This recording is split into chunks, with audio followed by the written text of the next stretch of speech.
तालियां बजाते बजाते सारा की आंखों में आंसू आए जब देखा लंगड़ाते हुए फील्ड से बाहर जा रही गिल। हिटमैन के आउट होते ही सारा ने कहा था, मुझे चाहिए सेंचुरी। पहली बार सबके सामने किया इजहार। अर्धशतक से चूके रोहित, बना डाले कई रिकॉर्ड। वानखेड़े में कीवियों की ऐसी कुटाई पहली बार देखी।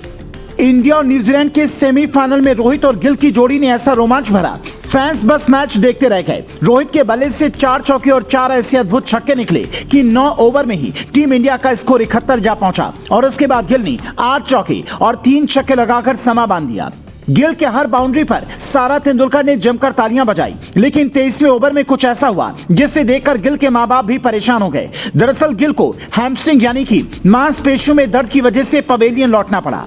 गिल फील्ड पर खड़े रहना चाहते थे, लेकिन रोहित ने संदेश भिजवाया कि रिटायर्ड होकर वापस आइए, जिसके बाद मेडिकल टीम ने तुरंत गिल को ड्रेसिंग रूम में ले जाकर बैठाया। ये वो मौका था जब सिर्फ सारा ही नहीं बल्कि गिल के मां बाप और प्रिंस के फैंस मायूस थे, क्योंकि 65 गेंद पर 89 रन बनाकर खेल रहे गिल से सबको शतक का इंतजार था। हिटमैन के आउट होते ही सारा तेंदुलकर की ट्विटर हैंडल से भी ये ट्वीट आया कि गिल, हमें आपसे सेंचुरी चाहिए। इसके साथ ही हाथ में बने हार्ट का साइन भी था। पहली नजर में देखने पर ऐसा लग रहा था कि सेमीफाइनल में टीम इंडिया के पहुंचते ही सारा ने अपने प्यार का इजहार कर दिया। इसी ट्विटर हैंडल पर दूसरा पोस्ट देखा तो पता चला कि उसमें हार्ट इमोजी के साथ साथ लिखा है, माय मैन शुभमन गिल। पर जब इसके बायो में देखा तो पता चला ये पैरोडी अकाउंट है। सारा स्टेडियम में जरूर थी, पर उन्होंने कुछ ऐसा पोस्ट नहीं किया। सारा तेंदुलकर ट्विटर पर नहीं बल्कि इंस्टा पर एक्टिव रहती हैं और 6 नवंबर को जयपुर वाली तस्वीर के बाद उन्होंने कोई फोटो नहीं अपलोड की है।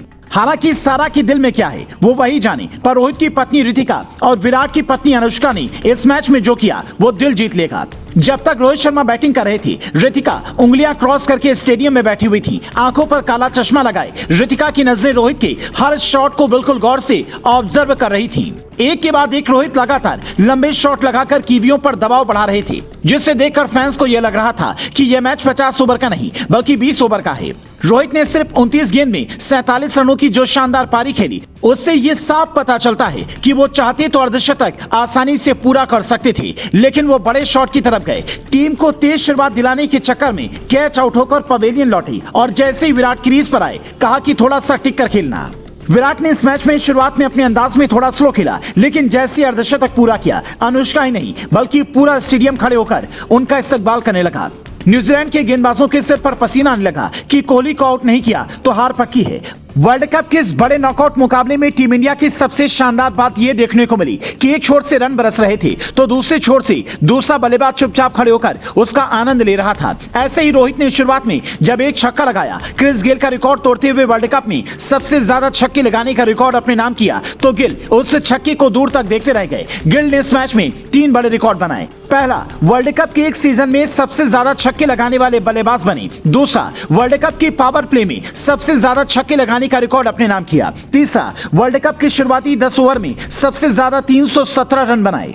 रोहित के अर्धशतक पूरा नहीं करने पर फैंस भी ये कह रहे हैं कि वो विराट की तरह सेल्फिश नहीं है। हालांकि ये लड़ाई काफी पुरानी हो चुकी है। अब तो पूरा देश ये दुआ कर रहा है कि शुभमन गिल जल्दी फिट हो और फाइनल मुकाबले में एक बार फिर से अपना जलवा दिखाएं। पर उससे पहले टीम इंडिया को कीवियों से बदला पूरा करना होगा। जैसी बल्लेबाजी दिखी है वो साफ बताता है कि टीम इंडिया का हर खिलाड़ी आक्रामक मोड में है। केन विलियमसन ने जिस किसी भी गेंदबाज को गेंद थमाई, उस पर भारतीय बल्लेबाजों ने प्रहार किया, चाहे वो सेंटनर हो या फिर लॉकी फर्ग्यूसन या फिर ट्रेंट बोल्ट। हर बॉलर टीम इंडिया के बल्लेबाजों के निशाने पर रहा। कीवियों की कुटाई देखने के बाद हर कोई रोहित का जबरा फैन बन गया, जिन्होंने टीम के अंदर ऐसा माहौल बनाया कि हर खिलाड़ी सपने में ही अपना शॉट सिलेक्शन सोचता है और फील्ड पर उतरते ही कहर बरपा देता है। जिन्हें सेमीफाइनल मुकाबला शुरू होने से पहले डर लग रहा था कि ट्रेंट बोल्ट के सामने कहीं हमारे खिलाड़ी कम स्कोर पर बोल्ड ना हो जाएं, उनका डर रोहित ने सबसे पहले दूर किया। और उसके बाद गिल और कोहली ने ऐसा गदर मचाया कि वानखेड़े का कोना कोना कहने लगा, वाह क्या बात है। हालांकि इधर टीम इंडिया के बल्लेबाज गदर मचा रहे थे, उधर ब्रिटेन में कुछ लोग बीसीसीआई पर गंभीर आरोप लगाने में लगे थे।